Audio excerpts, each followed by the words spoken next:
Hey everybody, it's March 30th, 2023. My name's Larry Jacobs.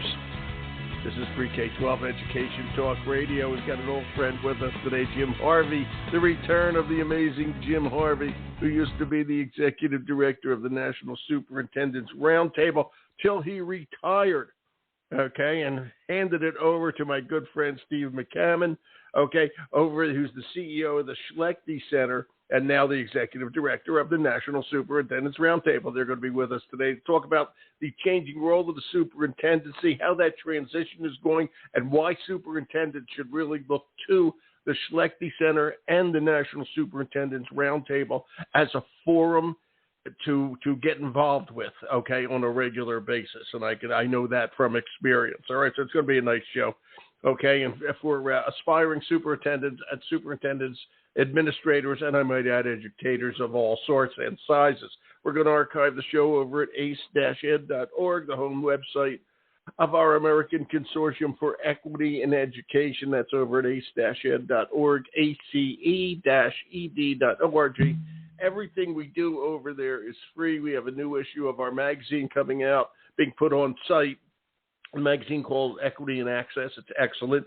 This issue will feature some controversial talk about what's going on with book banning and that sort of thing throughout K-12, and we'll have that up on site either today, tomorrow, or Saturday, okay, at ace-ed.org. Everything we do is free, and you'll see a lot of very, very interesting stuff. We'd love you to join with us, okay, so your voice can be heard, because education's under a lot of pressure these days from to everybody, superintendents to classroom teachers and everybody in between. Okay, so it's big. So go over and see what we do over at ace-ed.org. And without further ado, let me bring on, okay, the current and past executive directors of the National Superintendents Roundtable. Good morning, Steve McCammon. Good morning, Larry. How are you doing today? I'm fine, buddy. How's that new boat working out? Did you get it yet? No, I'm going over to get it later today. There you go. Okay, I'm right on schedule with this. Good luck with that. Jim Harvey, welcome back. Jim? Steve, can you hear him? I do not hear Jim. No. Jim, are you there? I've got it all signed on here, but somehow we're not connected. It's showing me he's connected. Oh, I'm sorry. I had mute on. I was chatting and you couldn't hear me. Jim, we couldn't do the show without you. I'm pleased to be here, Larry. It's a pleasure to have you here. And by the way, I thank you. It's 7:34 in the morning out there in Seattle where you live, so we doubly appreciate you getting up so early and joining in. We miss you, my friend. Oh, no. I'm staying in touch through Steve. That's good, and you know you're welcome here anytime. Your thoughts, etc., are always welcome here, Jim. It's great to have you back with us. Okay, Steve. By the way, I have a nice thing. I was talking to Mike Lubelfeld. You know Mike, the superintendent of North Shore District. Yeah, he's a great guy, Absolutely. good friend of mine. Okay, and I had him on the show last week. And he mentioned that he's been in touch with you, and I think he's heading out to your meeting out in California later this month, or in July, whenever that is. Yes, that is the plan, and he also is going to be one of our national Zoom speakers. Great. In our lineup this year. You talk about a guy that's a good writer, got a new book out, and really, he also does that big superintendent super chat on Twitter. Yes, he does. Hundreds of superintendents involved with. So yeah, I think him and Nick Polyak do that together. It's terrific. Okay, Mike's just a great guy. And I want to just say one other thing. His district, which is in Highland Park, Illinois, was where it wasn't a school shooting, but it was where that mass shooting occurred last July 4th. And they had obviously horrible trauma within the community, but some of their children were certainly affected, but were truly affected as victims, etc. And it's brought about a lot of change. And I just did that show with him a few weeks ago, and you can find that. I think it was last Monday. You can check that out. Today's March 30th. So Gentlemen, okay, you're the transition team of the National Superintendents Roundtable, okay? Just to put it in perspective, Jim Harvey is 111 years old, and Steve McCammon is 19. Okay, so there's an age difference, and he transferred from one to the other. Would I be correct, Jim? There is an age difference, but we're both young at heart. Oh, okay. Amen. So that helps. Amen. And have them get you out on the boat in Indiana. Okay.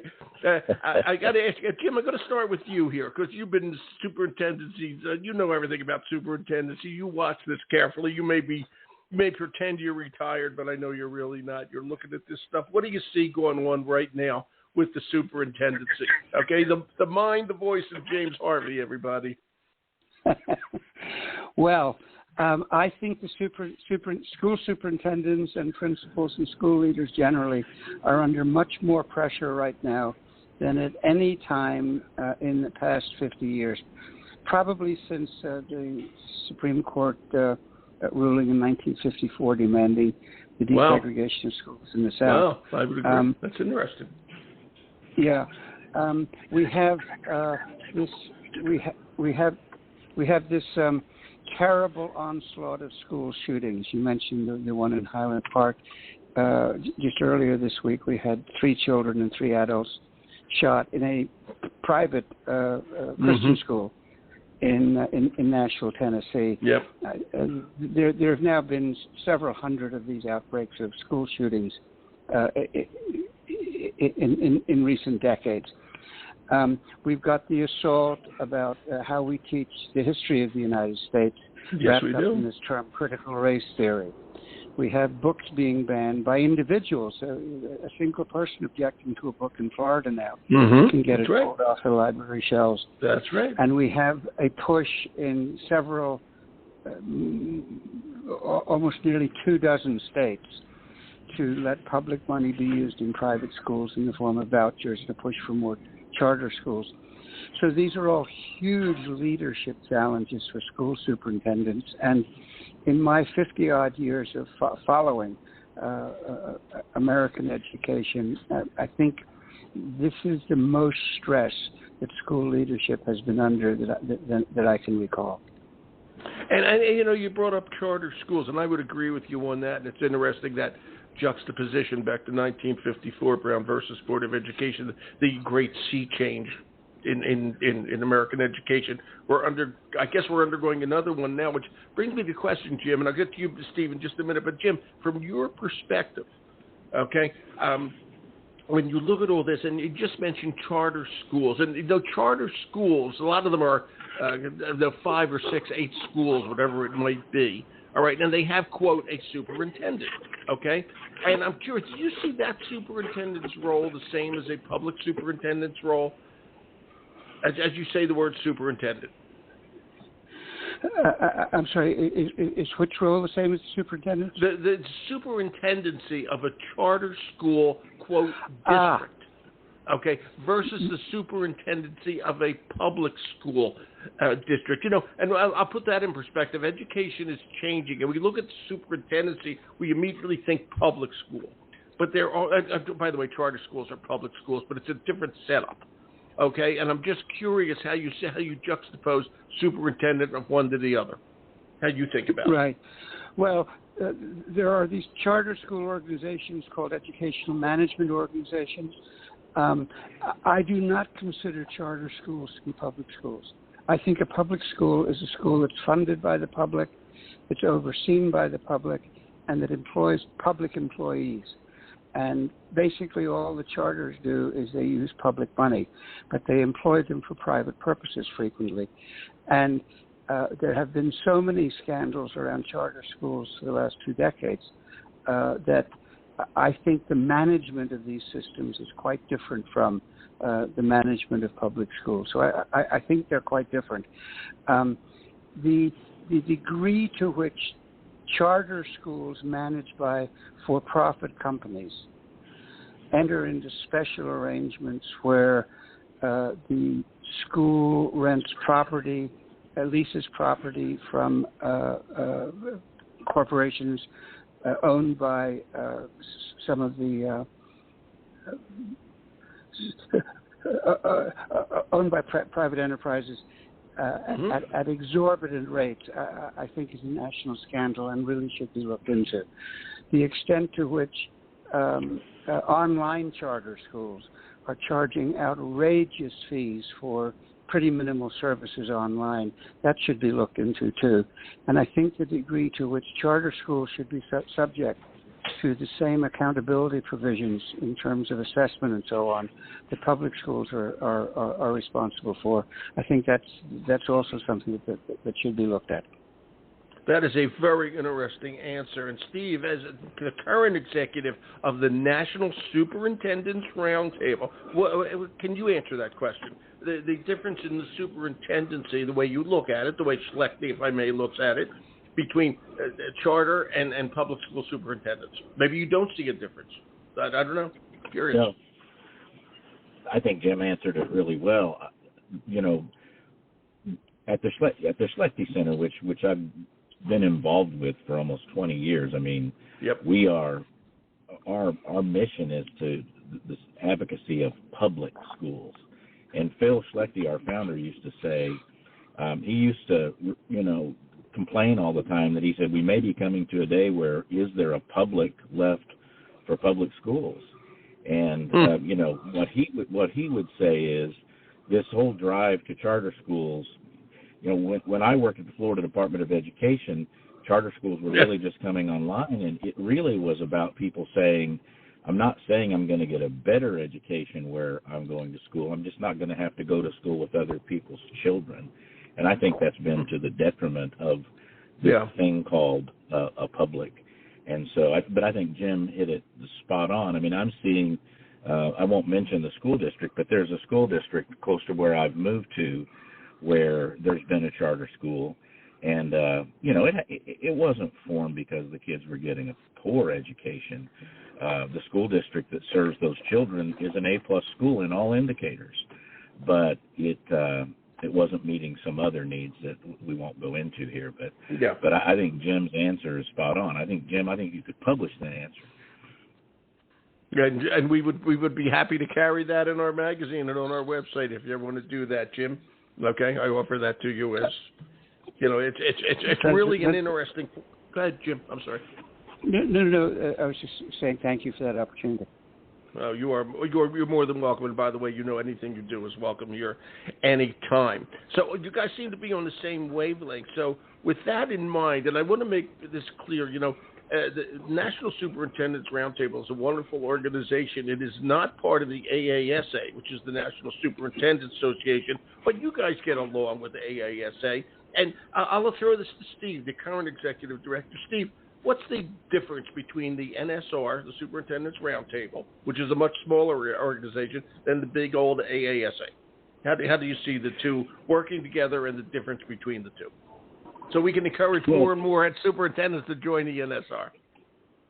Sure, and we the past couple of years, we've actually done functions at AASA in Nashville and then this year in San Antonio. And in fact, the current president-elect of AASA, who starts July 1st, Gladys Cruz, she is, thanks to Jim, a long-term member of the National Superintendents Roundtable and one of our steering committee members, and she was our national Zoom speaker just about 3 weeks ago. And she came on to promote AASA's vision and activities in trying to secure more diversity in the superintendency. So I do think we, as Phil would have said, we G and haul pretty well together. They are obviously a much more global umbrella organization that deals with superintendents, among anything from the compliance of being a superintendent to the visionary aspects of being a superintendent.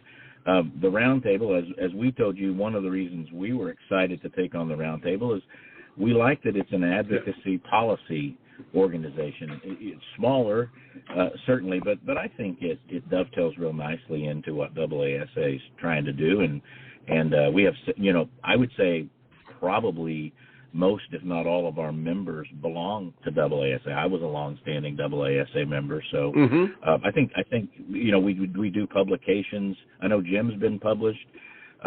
Several of our superintendents. I was published in AASA School Administrator magazine, so I think it's a hand in glove type of partnership. I would agree wholeheartedly on that, and both obviously excellent organizations. And I wanted to make that point to everybody. You're not in competition. You work together, no. Okay, and serve different purposes. Okay, and to me, it's very, very important. And Steve, if I may, I don't know actually if there have been any per se. Have there been any major changes since you folks at Schlechty? By the way, Schlechty itself is a wonderful consulting organization to school districts. Schlechty Center. Everybody can check that out. Okay, but Steve, have you made any major changes, or what do you see the NSR moving to in these insane times we live in? Yeah. When we first met Jim, and I always say that the only thing I lament in this whole thing is I wasn't friends with Jim Harvey for the past 20 years. Yeah. That somehow we had escaped each other. But Jim, when we sat down and talked about becoming the legacy home of the Roundtable, I told Jim, and the steering committee, we like what you're doing. And we had this informal little thing that we collaborated on to say we would continue to do certain things. And Jim and I both said that went so smoothly that we agreed that we would continue these things because it's a good program. Yeah. I mean, and exactly. So we continue to. The answer to your question is we continue to do the monthly Zoom calls. And to the point that you opened with, Larry, one of the things that Jim did under his leadership. And I don't recall if it was because of COVID or prior to COVID, but I think a lot of it was because, we started moving more to Zoom calls. Jim started this. We had not only the National Zoom Speaker Series, but I think more importantly, the Zoom check-in. Every other month, superintendents, we've grown the Roundtable up to about 125 members. There's been a really nice growth in the past year and a half. Mm-hmm. But the neat thing that Jim put in place was superintendents have the opportunity to come together. The superintendency, it always has been a pretty isolated and lonely position, kind of like the Maytag repairman. Well, I'll tell you what, during COVID and with all these challenges that are going on, superintendents need an ear. And when you're the leader of an organization, sometimes it's real difficult to go to your assistant superintendent or your principal and say, I'm struggling. But you do have those colleagues to come together and celebrate successes and talk about challenges. And to Jim's credit, that's an example of the type of thing we continued. And I think it's been huge for superintendents to have that outlet and that connection. We're still doing the 2 national meetings a year, and I know we'll talk about our Ronald Reagan Presidential Library visit coming up. But we are continuing on with the good work they're doing, trying to engage more people in it. And it's been a good journey so far. Yeah, it's going to be an even better one. Go ahead, Jim.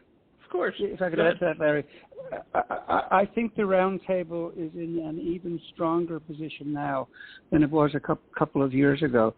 I think being housed in the Schlechty organization, we're sort of a complement to what Schlechty has been doing for years. Agreed. Which is advancing the ideas of Phil Schlechty about how you sort of work with the district internally to get improvements.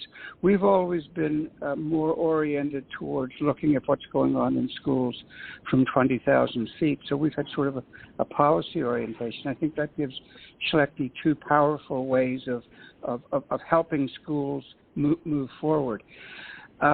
We basically, right before COVID, were an organization that met twice a year and sent out a newsletter every other week. And when COVID hit, we couldn't meet. There was no way to meet. You couldn't travel. You couldn't get together. Yep. When people couldn't when people couldn't hold the hands of their loved ones as they died, there was no way you were going to organize 2 meetings a year for several dozen school superintendents. So right away, we seized on Zoom as a way to keep in touch with each other, and we organized Zoom meetings every other month so that we could stay in touch with each other and give each other support. Superintendents could give each other support. That was so useful that the superintendents wanted to get together, not with speakers, but by themselves, so that they could sort of check in with what was going on with their district. So every month for the last couple of years since Zoom started, we have either a major speaker for our superintendents. Steve just mentioned Gladys Cruz. Yes. Was a speaker a couple of weeks ago. And then every other month we have these sort of informal gatherings where I don't want to say we hold each other's hands, but we sort of check in with each other about how everyone is doing. The other thing we did in response to COVID was we realized that a newsletter every other week wasn't sufficient, so we started cranking it out every week. And I think the newsletter has been one of the strengths of the Roundtable for some time now. So I have no hesitation at all in saying that the Roundtable emerged from its experience with COVID as a stronger organization. And then making the alliance with Schlechty, I think it buttressed that strength, because we were a very small, understaffed organization as a standalone Roundtable, and Schlechty brought, with its massive staff and huge budget.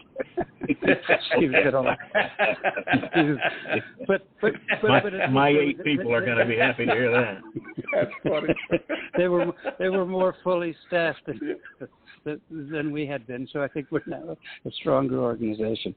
And I got to tell you something, Jim. You know, you guys always talk, and I'll say a hushed tone, so to speak, whenever you mention Phil Schlechty, for whom the Schlechty Center is named, and who set up their philosophy, et cetera, et cetera. And Jim, it's the same way with you. Okay, you got a great legacy here. Okay, you started this thing, and it's growing and growing and growing. You deserve a lot of credit for that, my friend. I really mean that, Jim. You just did good, and you did good. Thank you very much. It's very satisfying to know that it's continuing under the Schlechty umbrella. It really is. Yeah, absolutely. Yeah. I think it's great. You gave them a great foundation, and they're going to take it that much further. And I just realized, I don't know whether you guys realized this, you had your last meeting, we'll talk about in a second, at the Carter Center.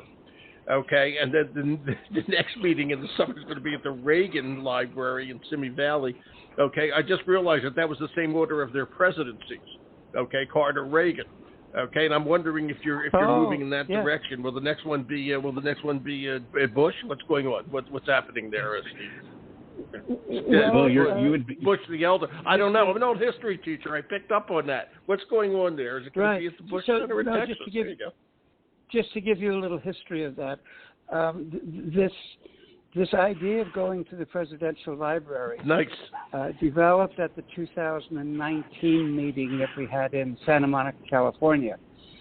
And the steering committee thought it would be useful to go to presidential libraries, and we always knew that we didn't want to be identified with just going to a Democratic library or a Republican library. That we'd have to go to one of each. So where were we going to go? So it was clear that Carter would be one of them, and then the question would be: would we go to one of the Bush president's libraries, or would we go to the Kennedy Center Library in Massachusetts, or would we go to the Reagan Library?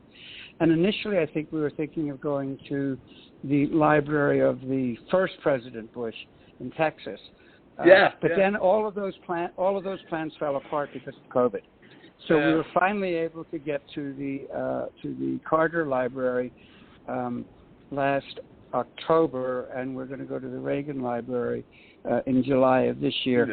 And I have to say, I think Steve will agree with this, that the ability to go to one of these presidential libraries and see the record of what these great leaders have done for the United States, it was very, very valuable and very impressive at the Carter Library.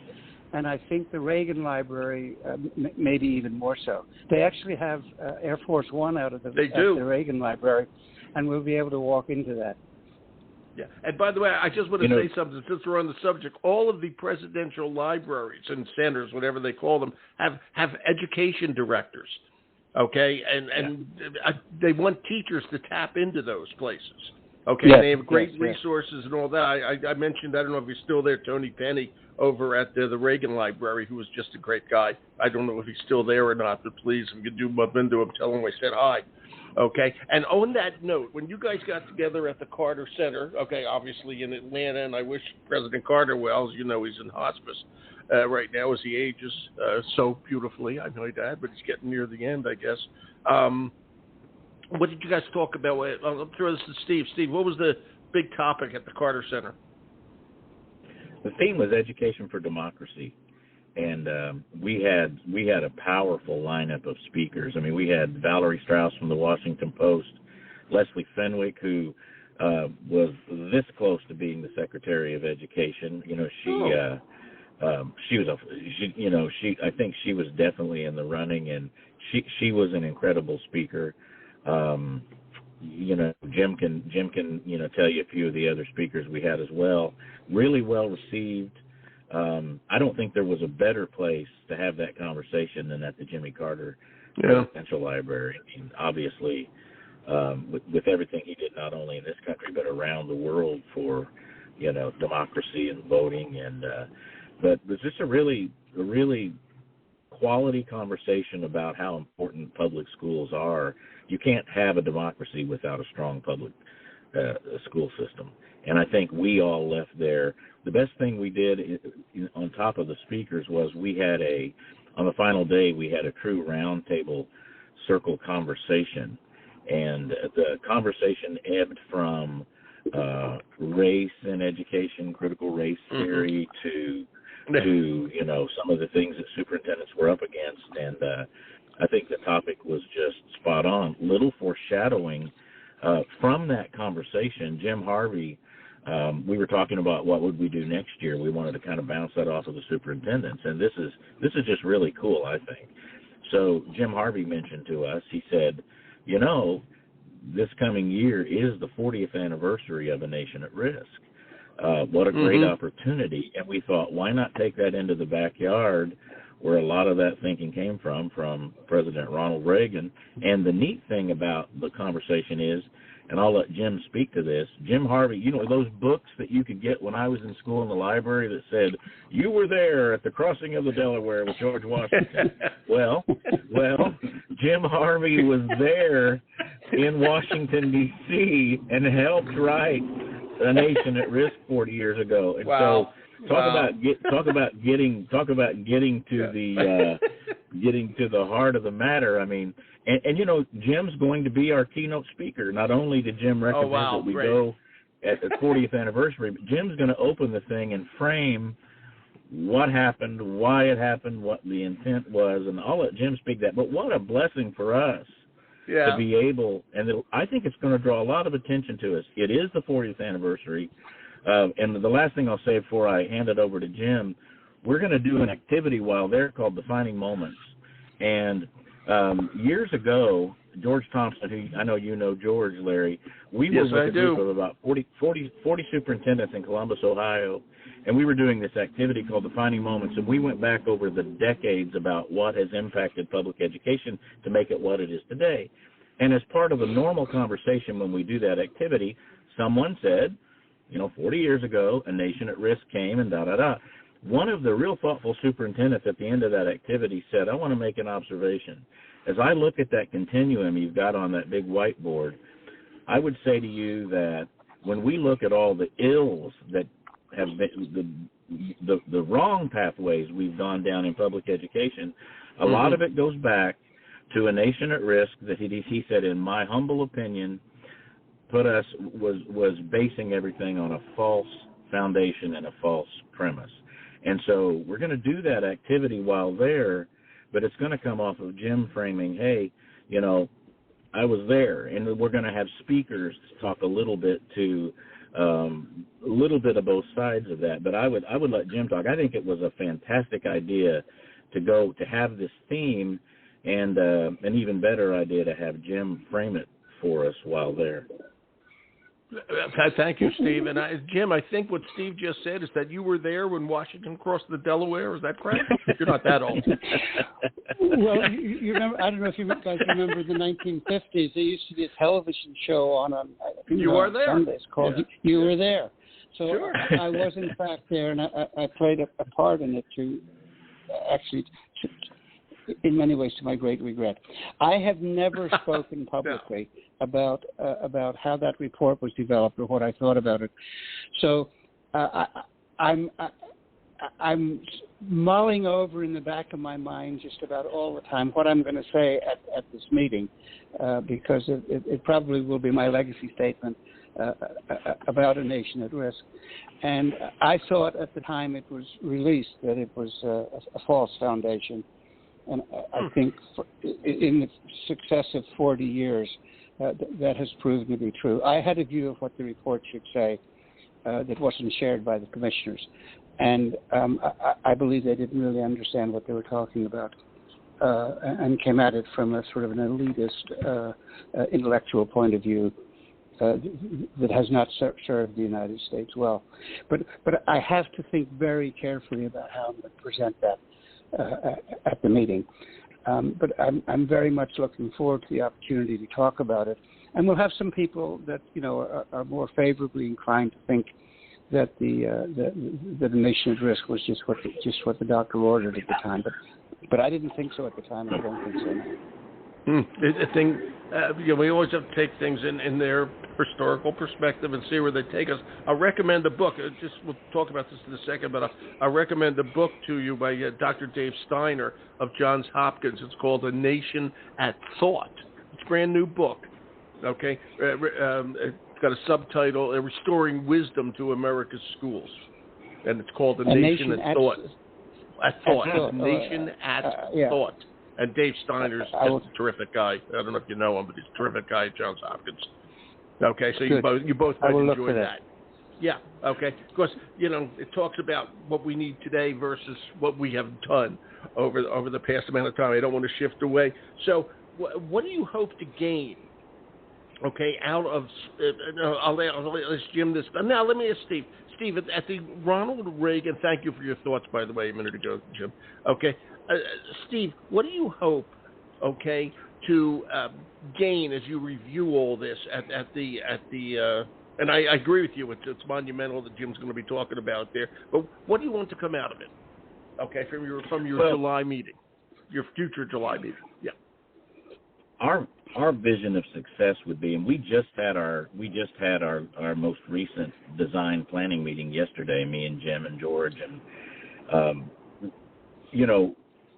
the culminating activity is going to be another roundtable conversation after we've heard Jim, after we've heard what, we can't tease out the speakers yet because we don't know exactly. We've got a list we're contacting, but it's going to be a powerhouse lineup. But to me, the most important thing will be, what is that culminating conversation when we bring all the superintendents that are there back together and say, what have we heard, what have we learned? And all that is one thing. The most important thing is, how does this matter when we go home? How do we take away? To me, it's almost a bridge from the Education for Democracy. It's a way to look back in our past, put it through the filter of where we are. And we've got a lot. We were talking yesterday, Larry, we've got a lot of younger superintendents who know what a nation at risk was. They may not know, have connected all the dots about. Sometimes we accept things for the way they are because they've always been. But when we really look back and say, why was this done and what harm perhaps has it done, that we don't have to accept it being our legacy nor our future.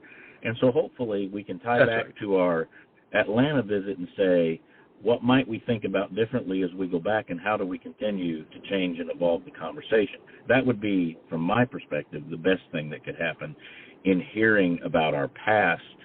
That old saying, if we don't really learn from our past, we're doomed to repeat it.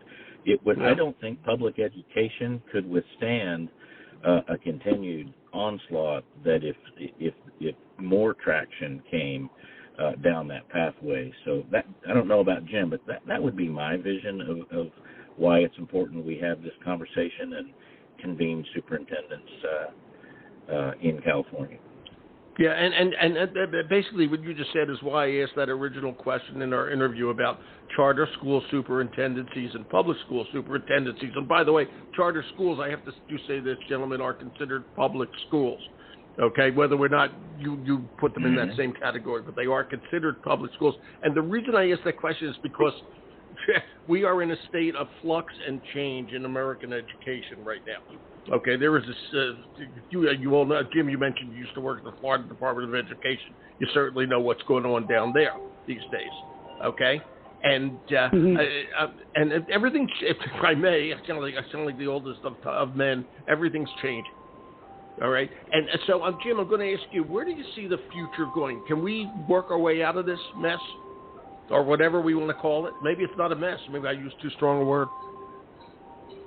Well, I think the pendulum swings back and forward on these issues.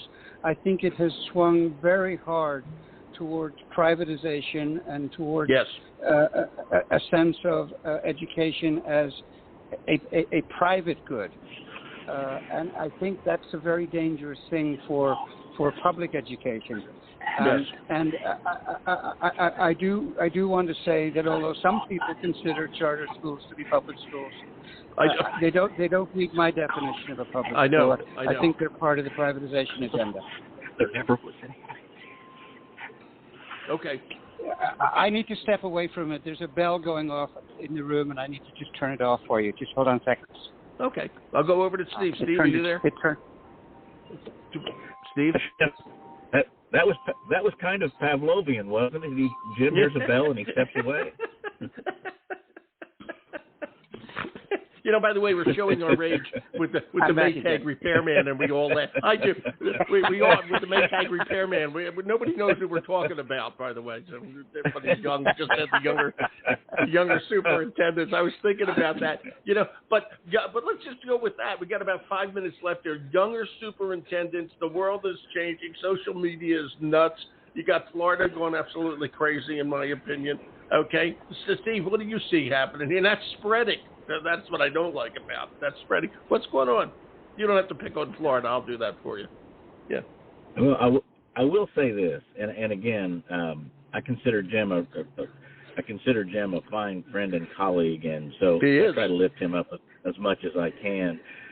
One of the things that the roundtable did that I think really was helpful to our field, and it signaled. I think signaling is important.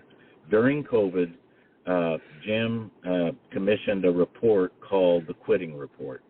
And in it, he interviewed, it was published right about the time we were coming into the mix. And I think what it did is it allowed us to capture that things are tough. There's every reason for superintendents to leave the field and go do something else. But what we found out was they had a chance to vent about what they were up against. But the overwhelming majority said, we're staying the course. And why are we staying the course was one of the questions asked, and it was because of how important their mission was. And so I see the future, and I see what we're going to learn from COVID, and what we're learning from all these challenges is there are some very steady hands at the rudders. And public education will be absolutely fine because of those hands at the rudders. And all of those upcoming superintendents, all those people who still dare to go into this field are going to come on the backs of that courage. And it's never been more. Every time somebody gets yelled at a school board meeting, every time a superintendent gets threatened, it only makes the case that we have courageous leaders willing to do that job in spite of it. And I think that will serve us well as the public knows that we have, again, strong hands at the rudder. So I think education is going to be just fine. We've weathered worse. And if we can make it through COVID when kids can't even go to a brick-and-mortar school and we can adapt and transform to still meet the needs of kids, I think that signals well for public education. That's a good answer. I got to tell you, I hope you're right. I really do. I think about it all the time, and I just don't know. Because what scares me about it is the pipeline. Okay, we got to get people involved in education, get the mental health professionals, get more teachers, more principals in the pipeline. Okay, more superintendents. That's the track. Okay, we just got to make it happen. And the times they are changing, but we got to be careful about it and move in the right direction. Jim, you want to say something? Joe? Yeah, Joe? if I could just add to that, I can't improve very much on what Steve just said. That was a brilliant answer. What came through very clearly in what we call the quitting report was that superintendents feel very strongly a duty of care to the students in their schools. That was a phrase that several of them used. And we were just joking about Maytag, but a story that I like to tell from the business community revolves around Motorola. Those of us who are old enough to remember Motorola coming out with a terrific television in the 1970s. And they advertise it on television as you'll never need to take your television into a repairman today because the repairman can come to the house because we have the works in a box. And they would show the innards of the television coming out in a box that the repairman could get to. And that was a terrific ad for Motorola. And then Motorola was swamped by televisions from Japan, and their advertisements was that you would never need a repairman at all because their televisions were so good. And I think the lesson from that was that the excellence of the products coming from Japan were so good that they took over the American market, not only in television and electronics, but also in automobiles. Well, times are changing, as you just said. As long as we are devoted to excellence to the kids in our care, and we support this value of we have a duty of care for the students in our responsibility, I think public education is going to be fine. And if we can apply that as more charters are developed and they become under public control as opposed to a wild west of profit-making charters, I think we'll be fine. Because the people who go into education are motivated by the best values we can have in this society, and they're not motivated. We do, and we need more of them. Of the market. Okay, we need more of them, and we got to keep saying that. Okay, gentlemen, the National Superintendents, the generational change here, Jim Harvey to Steve McCammon, you guys are terrific. Okay, and you're welcome here anytime. You both know that. Thank you, Jim. It's great to talk to you again. And thank you, Steve. And good luck with the boat, Steve. I'm heading over to get it right now. Thanks, guys. Okay. I'm sorry I held you this long. Just have a good time on the lake today. Okay? Be good, guys. Thank you very much. Bye-bye. Bye-bye. Bye now. Just in case you didn't know it, Steve's getting a new boat today for his new house on the lake in Indiana. Okay, and it's a pretty cool boat. I saw a picture of it. All right, so he's going to have a lot of fun with that. We're going to archive, and Jim's just great. It's great to talk to him again. It's been too long. All right, we're going to archive the show at ace-ed.org. Please see everything we do over there. It's all free for you in the new issue of Equity and Access. We'll be out probably tomorrow. Okay, I'm Larry Jacobs. Thanks for listening.